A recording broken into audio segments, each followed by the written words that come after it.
Chapter number 5 lines and angles.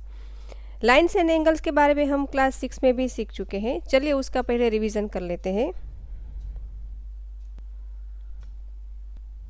Class 6 में हम सीख चुके हैं कि लाइन्स किसे कहते हैं, लाइन सेगमेंट किसे कहते हैं, एंगल किसे कहते हैं। जैसे कि यहाँ पे कुछ शेप दिए गए हैं, यहाँ पे सेगमेंट है, ये सेगमेंट है, और इस शेप में यहाँ पे सेगमेंट है, यहाँ पे सेगमेंट है। ये सेगमेंट जुड़ के कोई ना कोई शेप बना लेते हैं, और जहाँ पे ये सेगमेंट जुड़ जाते हैं वहाँ एंगल फॉर्म होता है। ठीक है, इतना ही हम थोड़ा बहुत सीख चुके हैं। अब हम आगे और देखेंगे। रिकॉल एक्सरसाइज में हम कर लेते हैं कि line segment has 2 and point. जो लाइन सेगमेंट है उसके अंदर 2 एंड पॉइंट होता है। यहाँ एक लाइन सेगमेंट दिया गया है जिसमें P और Q लिखा गया है। P और Q जहाँ एंड पॉइंट है वहाँ से ये कट हो जाती है, यानी कि लाइन सेगमेंट है, लाइन का एक पार्ट है। ठीक है, भाग है उसका। और लाइन किसे कहते हैं कि यहाँ से एंडलेसली आगे बढ़ा दे तो वो हो जाती है लाइन।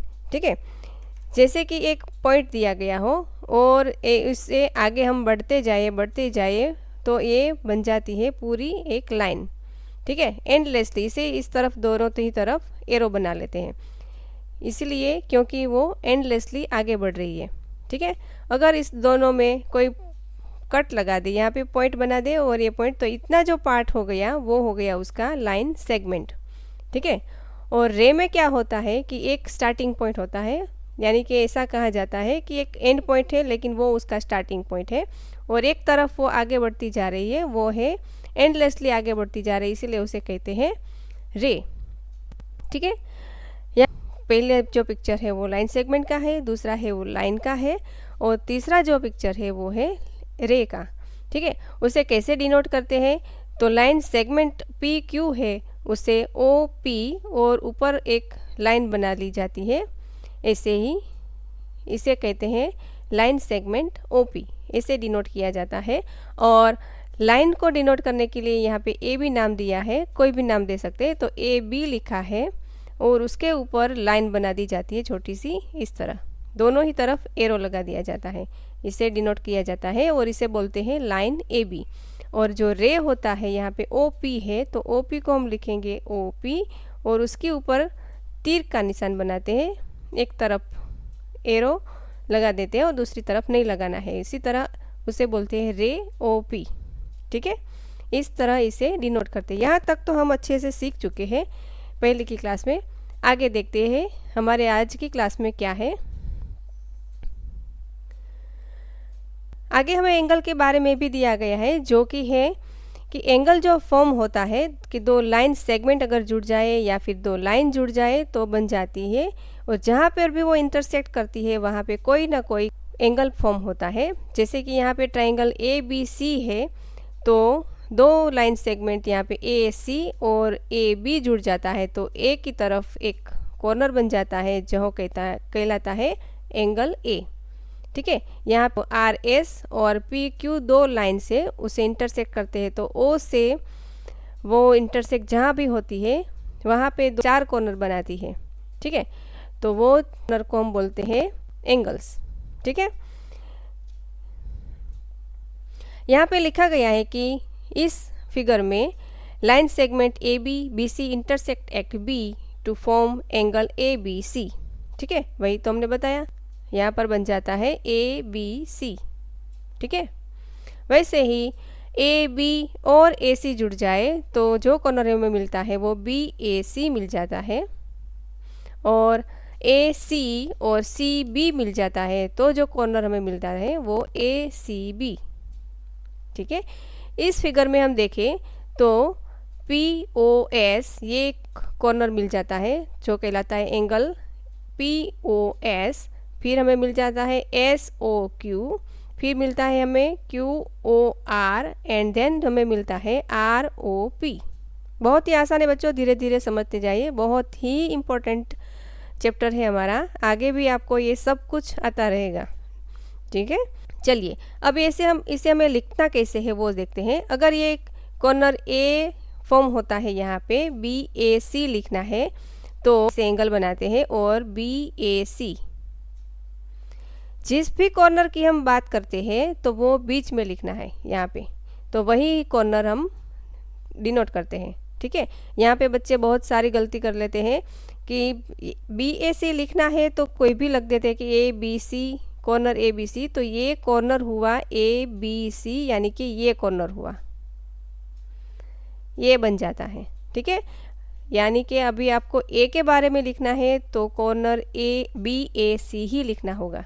ठीक है, ये बात ध्यान में रखें, जो भी कॉर्नर की बात करते हैं वो बीच में लिखना है। ठीक है, अगर हमें C के बारे में लिखना है तो या फिर आप ये लिखिए कि ACB, या फिर आप लिख सकते हैं BCA। ठीक है, एंगल से के साथ लिखना है एंगल ACB, या फिर लिख सकते हैं एंगल BCA, यानी कि C बीच में रहना चाहिए। ठीक है, ये हमारी कंडीशन है इसे लिखने के लिए। अगर हमें लिखना है कि POS तो लिखते हैं एंगल POS, या फिर इसी के साथ लिख सकते हैं एंगल SOP, कोई भी लिख सकते हैं इन दोनों में से, लेकिन O बीच में रहना चाहिए। क्या? क्योंकि हम एंगल O के बारे में बात कर रहे हैं। अगर इस एंगल की बात कर रहे हैं तो लिखना है हमें एंगल SOQ, या फिर लिख लीजिए एंगल QOS। ठीक है, ऐसे ही लिखते रहना है। आगे हमें इस कॉर्नर की अगर बात कर दी जाए तो एंगल QOR, या फिर क्या लिख सकते हैं, हाँ, एंगल ROQ। Very good. चलिए इस एंगल के बारे में लिखते हैं। क्या दो बातें हो सकती है, या तो फिर एंगल POR, या फिर हम लिख सकते हैं एंगल ROP। समझ में आया बच्चों? ठीक है, चलिए नोट में किया गया है कि while referring to the measure of the angle ABC we shall write MABC as simply ABC। जब भी हमें कोई भी कॉर्नर या फिर एंगल का नाप दिया गया हो, मेजरमेंट दिया गया हो, तभी उसके सामने M लिखना होगा। यानी कि अगर ये ABC लिखना है, B का हमें कोई नाप दिया गया हो, तो हमें लिखना है कि MABC, M angle ABC is equal to, मान लीजिए कि यहाँ पे 30 डिग्री है। यानी कि कोई भी नाप दिया गया हो, उसका मेज़रमेंट दिया गया हो, तो हमें आगे M लिखना है। ठीक है, सिवाय के को एंगल ABC, एंगल ABC की जगह हमें लिखना होगा M एंगल ABC। ठीक है, ऐसे लिखना है। चलिए आगे देखते हैं। अब इसके अनुरूप आपके टेक्स्ट बुक में रिलेटेड कुछ एंगल्स के बारे में बात की गई है। पहला है कॉम्प्लीमेंट्री एंगल्स, किसे कहते हैं वो हम सीखेंगे। बाद में सप्लीमेंट्री एंगल्स के बारे में सीखेंगे। उसके बाद एडजेसेंट एंगल के बारे में सीखेंगे। फोर्थ है हमारा लीनियर पेयर, वो कैसे बनता है वो भी सीखेंगे। और पांचवा है वर्टिकली ऑपोजिट एंगल्स कैसे बनता है वो भी सीखेंगे। ठीक है, पहला सीखते हैं हम कॉम्प्लीमेंट्री एंगल्स। कॉम्प्लीमेंट्री एंगल्स किसे कहते हैं कि जब भी दो एंगल्स का सम यानी कि एडिशन 90 डिग्री हो जाता है तो उस एंगल को हम कहते हैं कॉम्प्लीमेंट्री एंगल्स। ठीक है, बहुत ही आसान है कि जब भी हमें कोई दो पेयर दी गई हो एंगल्स की और उनका एडिशन 90 डिग्री हो तो उसे कहते हैं कॉम्प्लीमेंट्री एंगल्स। ठीक है, जैसे कि यहाँ पे है, ये एक पेयर दी गई है और ये एक पेयर दी गई है, जिसमें ये 30 डिग्री है और ये 60 डिग्री है। तो यहाँ पे 60 डिग्री और 30 डिग्री का एडिशन करते हैं तो मिल जाता है हमें 90। ठीक है, तो ये जो पेयर है वो है कॉम्प्लीमेंट्री एंगल्स, एक दूसरे के कॉम्प्लीमेंट है। कॉम्प्लीमेंट्री एंगल और ये एक दूसरे के कॉम्प्लीमेंट है।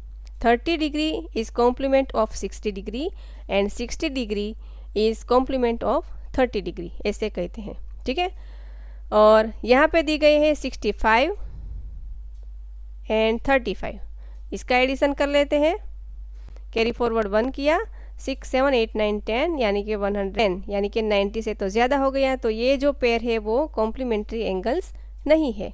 ठीक है, हमारी यहाँ पे कंडीशन क्या है कॉम्प्लीमेंट्री होने के लिए कि 90 डिग्री होना चाहिए, दोनों का एडिशन 90 डिग्री होना चाहिए। फर्स्ट कंडीशन हमारी यही है। ठीक है, चलिए, तो क्या हम ये कह सकते हैं कि can two acute angles be complement to each other? क्या दो एक्यूट एंगल जो होते हैं वो एक दूसरे के कॉम्प्लीमेंट हो सकते हैं? हाँ, तो हो सकते हैं, क्योंकि यहाँ पे 30 डिग्री है और यहाँ पे 60 डिग्री है, दोनों ही एक्यूट एंगल है, तो वो एक दूसरे के कॉम्प्लीमेंट तो होते ही है। ठीक है, चलिए दूसरा हमारा क्वेश्चन है कि can two obtuse angles be complement to each other? अब जो ऑब्ट्यूस एंगल्स है वो 90 डिग्री से बड़ा होता है, तो वो तो बहुत ज़्यादा बड़ा हो जाता है, यानी कि दो ऑब्ट्यूस एंगल से वो कॉम्प्लीमेंट एक दूसरे के नहीं हो सकते। कैन टू राइट एंगल्स भी कॉम्प्लीमेंट टू ईच अदर? वो भी नहीं होता, क्योंकि राइट एंगल 90 डिग्री का होता है और दो एंगल्स का अगर एडिशन किया जाए 90-90 तो 180 हो जाता है, तो वो भी नहीं हो सकता। ठीक है, ऐसे हमें लॉजिक लगाते जाना है। चलिए, यहाँ पे दिया है which pair of the following angles are complementary. चलिए देखते हैं कैसे होता है। एडिशन करते जाना है हमें। यहाँ पे 70 और 20 है, तो 70 + 20 का एडिशन करते जाइए, या यहाँ पे 0, यहाँ पे 9, तो ये दोनों जो पेयर है वो हो गया हमारा कॉम्प्लीमेंट्री एंगल्स।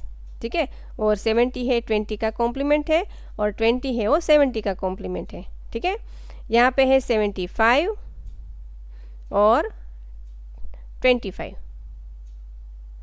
चलिए एडिशन करते हैं, ये 5 5 0, कैरी फॉरवर्ड 1 7 1 8 9 और 10, तो यहाँ पे 100 हो गया हमारा। तो क्या है कंडीशन कि 90 होना चाहिए, तो ये तो 100 हो गया, तो ये हमारा कॉम्प्लीमेंट्री एंगल्स नहीं है। ठीक है, चलिए यहाँ पे देखते हैं तीसरा कैसा है।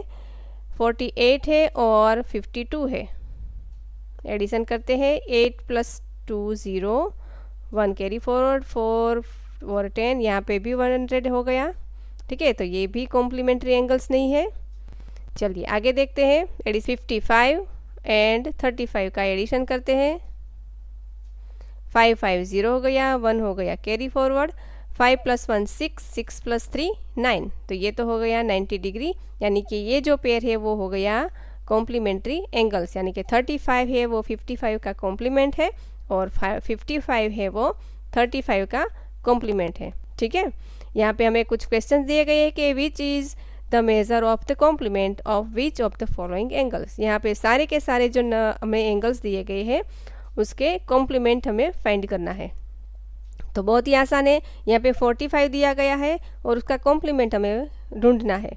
ठीक है, तो कैसे ढूंढते हैं? 90 में से 45 लेस कर दो, सब्ट्रैक्ट कर दो, तो हमें मिल जाता है उसका कॉम्प्लीमेंट। ठीक है, 90 में से हम 45 लेस करते हैं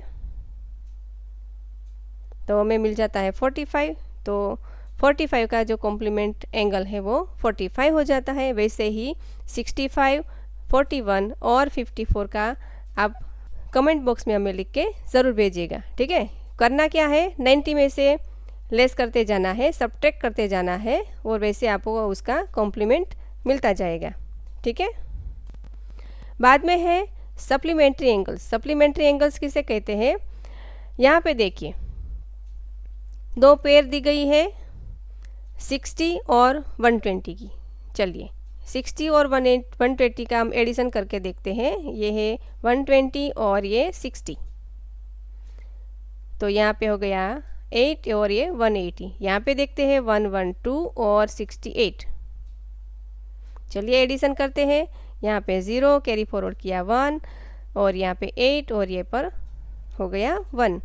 चलिए और देखते हैं, यहाँ पर क्या है कि 100 है और 80 है,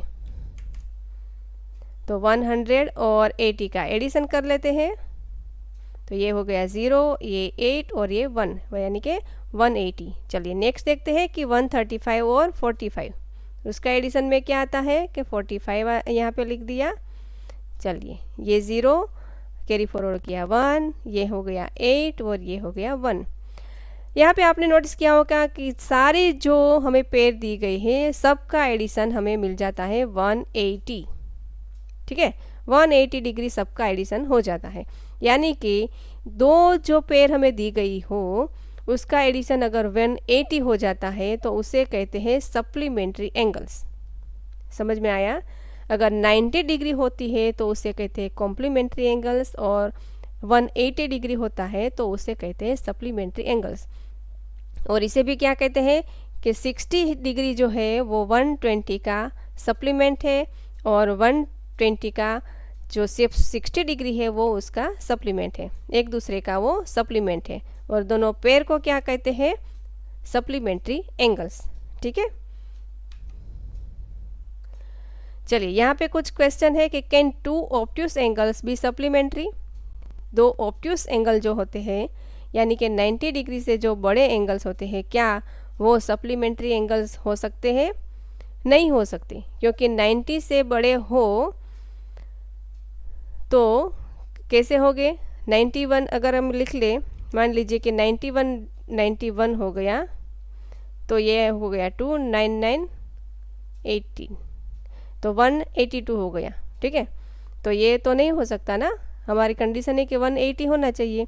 तो 2 ऑब्ट्यूस एंगल जो होता है वो भी सप्लीमेंट्री एंगल नहीं होता।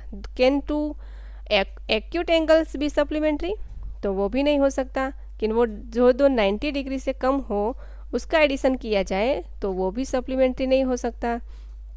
थर्ड क्वेश्चन है कि कैन 2 राइट एंगल्स भी सप्लीमेंट्री। 2 राइट एंगल हो 90 डिग्री वाला, तो 90 + 90, तो क्या वो सप्लीमेंट्री हो सकता है? हाँ, हो सकता है, क्योंकि 180 हो जाता है। यानी कि एक कंडीशन है कि 2 राइट एंगल हो या फिर एक एक्यूट एंगल हो और एक ऑब्ट्यूस एंगल हो, तो सप्लीमेंट्री एंगल हमें मिल जाता है। ठीक है, ये सारे क्वेश्चन जो है वो आपको एक एक मार्क्स में पूछा जाता है, ब्लैंक्स में पूछा जाता है, राइट और रॉन्ग में पूछा जा सकता है। इसलिए ऐसे लॉजिक लगाते जाना है आपको कि ये कैसे हो सकता है। ठीक है, चलिए यहाँ पे देखते हैं, find the supplementary angles in the figure. यहाँ पे कौन सा एंगल सप्लीमेंट्री एंगल से वो हमें फाइंड करना है। तो फाइंड करना तो आसान है, सबका एडिशन करते जाना है हमें। ठीक है, यहाँ पे है 110 एंड 50। चलिए एडिशन करते हैं, 0, यहाँ पे 6 एंड 1, तो ये जो पेयर है वो सप्लीमेंट्री एंगल नहीं है। ठीक है, चलिए ये दूसरा देखते हैं, 105 एंड 65। एडिशन कर लेते हैं कि होता है कि नहीं। ये है 0, कैरी फॉरवर्ड किया 1, 6 + 1 7 एंड 1, यानी कि 170 हुआ, तो ये पेयर भी सप्लीमेंट्री एंगल्स नहीं है। चलिए तीसरा देख लेते हैं, मेरे साथ करते जाइए अब आप भी, 130 एंड 50। ठीक है, यहाँ पे हो गया 0, ये हो गया 8 एंड ये हो गया 1, मिल गया हमें 180। तो ये जो पेयर है वो हो गई सप्लीमेंट्री एंगल्स।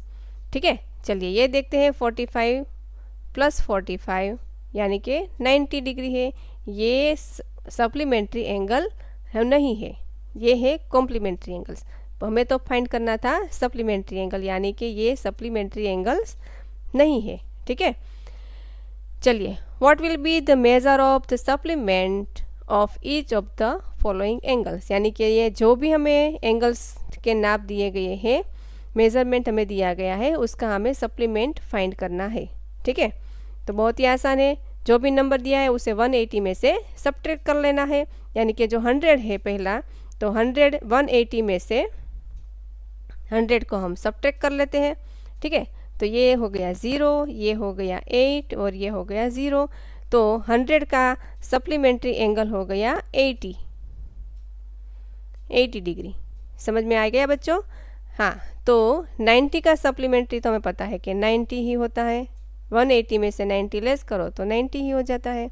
ठीक है, 55 का अगर देखें तो 180 में से 55 करो लेस, यानी कि सब्ट्रैक्ट करने से हमें मिल जाता है उसका सप्लीमेंट। ठीक है, तो यहाँ पे हम बोरो कर लेते हैं, यहाँ पे 7, यहाँ पे 10, ये हो गया 5, 7 में से 5 जाएगा तो बचेगा 2 और यहाँ से आ गया 1, यानी कि 55 का सप्लीमेंट हमें मिल गया 125। ठीक है, ऐसे ही 125 तो हमें यहाँ पे मिला है, तो उसका सप्लीमेंट हमें मिल जाएगा 55। ठीक है, बहुत ही आसान है, धीरे धीरे समझते जाइए कि कौन सा एंगल हमें कैसे फाइंड करना है।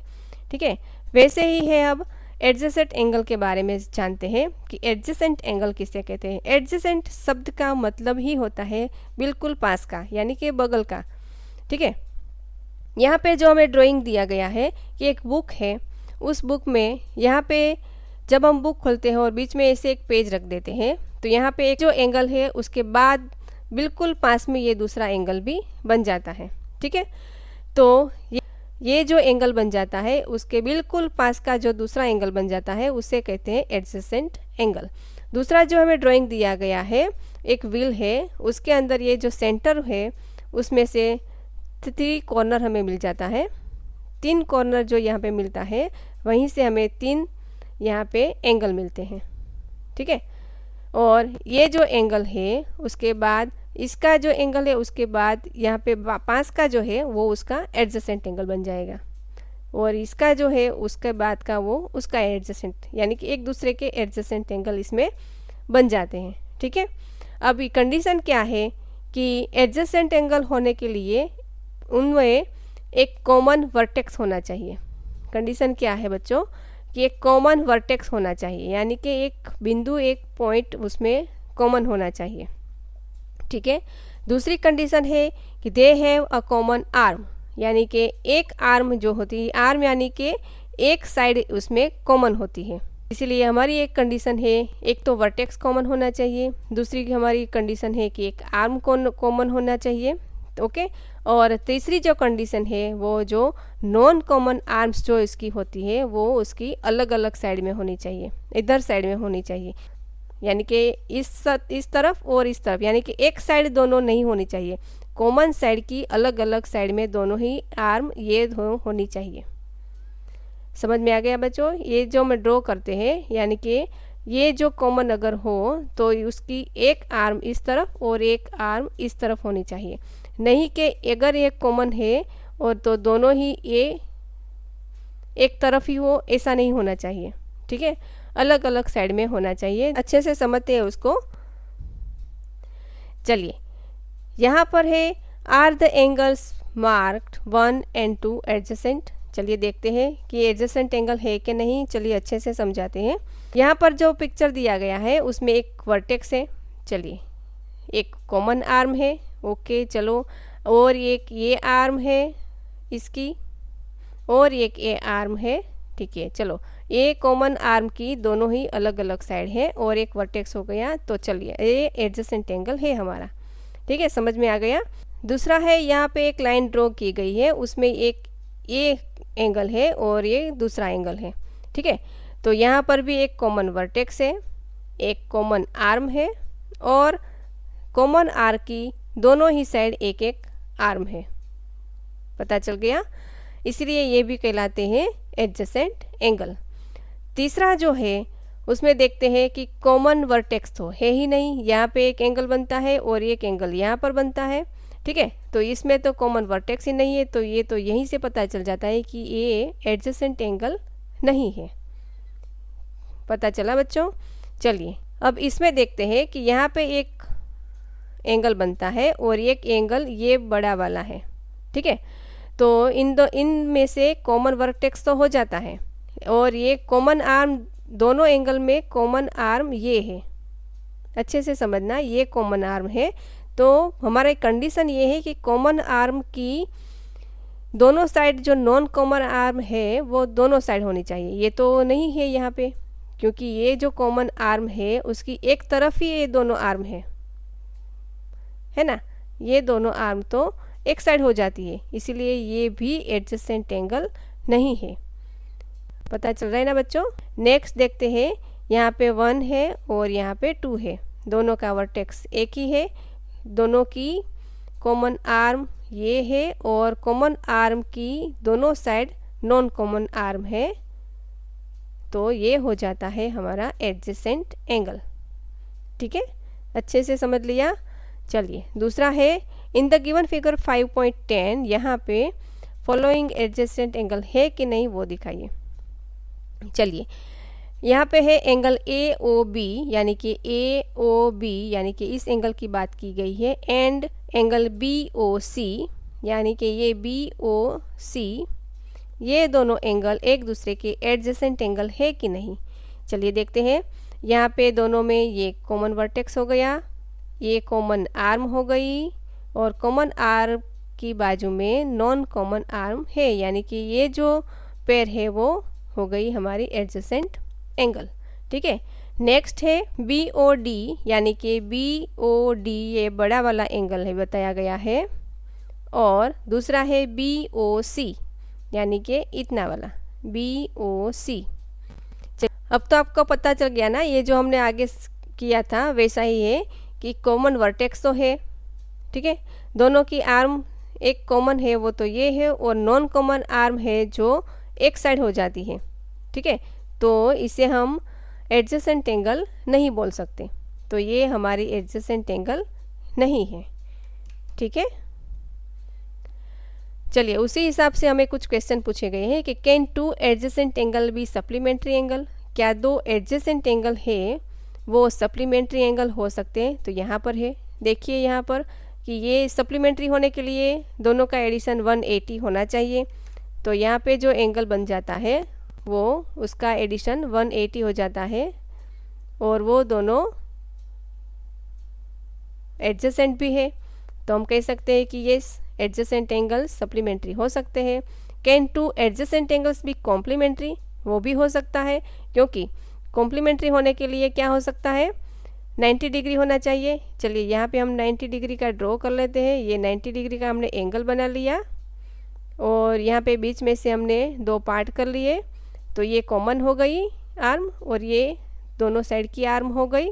ठीक है, वो नॉन कॉमन है तो वो भी कॉम्प्लीमेंट्री हो गई, यानी कि एडजेसेंट भी है कॉम्प्लीमेंट्री भी है। तो चलिए तीसरा है क्वेश्चन बच्चों, कैन टू ऑब्ट्यूस एंगल्स भी एडजेसेंट एंगल, वो भी हो सकता है। अगर हम बात करें टू ऑब्ट्यूस एंगल की, यानी कि 90 डिग्री से बड़ा एंगल हो, और यहाँ पर भी हम 90 डिग्री से बड़ा एंगल बना लेते हैं। ठीक है, तो ये कॉमन आर्म हो गई, और ये आर्म दोनों की अलग अलग है, तो ये भी हो गई एक दूसरे के एडजेसेंट। वो हमने पहली पिक्चर देखी थी ना व्हील के बारे में, बिल्कुल वैसा ही है। यहाँ पे हमने बना लिया, यहाँ पे बना लिया, और यहाँ पे बना लिया। ठीक है, ये कॉमन आर्म हो गई और एक दूसरे के एडजेसेंट भी है, यानी कि दो ऑब्ट्यूस एंगल भी हो सकते हैं एक दूसरे के एडजेसेंट। ठीक है, can an acute angle be adjacent to an obtuse angle, तो वो भी तो हो ही सकता है कि एक बड़ा हो और एक छोटा हो। यहाँ पर ही देख लीजिए कि ये छोटा है यहाँ पर, और ये बड़ा है यहाँ पर, तो वो एक दूसरे के एडजेसेंट भी है सप्लीमेंट्री भी है। ठीक है, तो वो भी हो सकता है कि एक एक्यूट एंगल हो और एक ऑब्ट्यूस एंगल हो, तो वो भी एक दूसरे के एडजेसेंट एंगल हो सकते हैं। चलिए नेक्स्ट हमारा टॉपिक है लीनियर पेयर के बारे में, कि लीनियर पेयर किसे कहते हैं। यहाँ पे अच्छे से समझना है कि लीनियर पेयर किसे कहते हैं, एडजेसेंट एंगल किसे कहते हैं, सप्लीमेंट्री एंगल, सब बच्चे इसमें भूल करते हैं। चलिए अच्छे से समझते हैं कि linear pair is pair of adjacent angles whose non common side are opposite rays, यानी कि उसकी जो नॉन कॉमन साइड है वो ऑपोजिट रेज होनी चाहिए। यहाँ पे साफ साफ लिखा है कि जो नॉन कॉमन साइड है वो उसकी ऑपोजिट रेज होनी चाहिए, जबकि एडजेसेंट एंगल में ऐसा नहीं होता था। वो अगर ऑपोजिट रेज ना हो तो भी चलता था। ठीक है, चलिए यहाँ पे देखते हैं, यहाँ पे लाइन ड्रॉ की गई है, और ये जो एंगल 1 है और एंगल 2 है, इन दोनों का एडिशन करें तो हमें मिल जाता है 180। ठीक है, तो जब भी 180 हो जाता है, यानी कि एक लाइन पर दो एंगल बनाए गए हो, तो वो उसका तो एडिशन 180 ही होता है। और जो कॉमन हमारा यहाँ पे वर्टेक्स होता है, वर्टेक्स की ये एक कॉमन साइड है, अच्छे से समझना, ये कॉमन साइड है, और जो नॉन कॉमन साइड होती है उसका ये रे इस तरफ जाता है और एक रे इस तरफ जाता है, बिल्कुल ऑपोजिट जाता है, इसीलिए ये लाइन बन जाती है। ठीक है, और ये लाइन बनने के कारण ही ये इसका दोनों का एडिशन 180 हो जाता है। समझ में आ गया।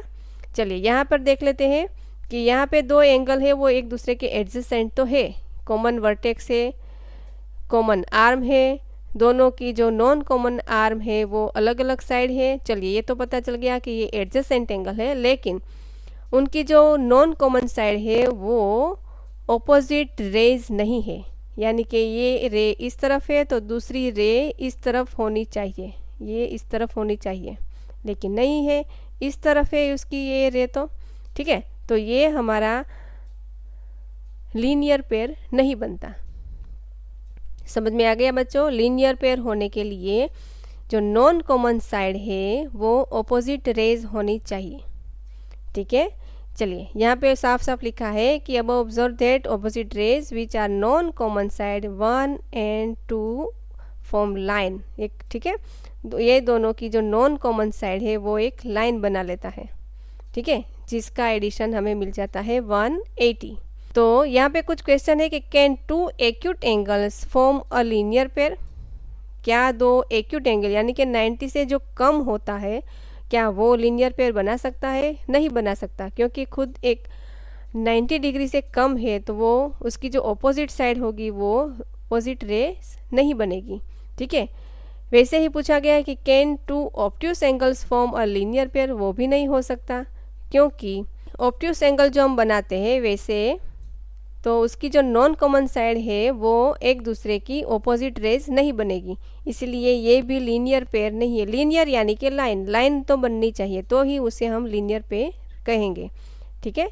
वैसे ही तीसरा क्वेश्चन है कि can 2 right angles form a linear pairs, देखते हैं कि राइट एंगल है तो यहाँ पे एक राइट एंगल है और यहाँ पर भी एक राइट एंगल बना लेते हैं, तो यहाँ पे बन जाती है उसके जो नॉन कॉमन रेज है वो एक दूसरे के ऑपोजिट बन जाते हैं, तो राइट एंगल्स जो होते हैं वो लीनियर पेयर बना सकते हैं, ठीक है।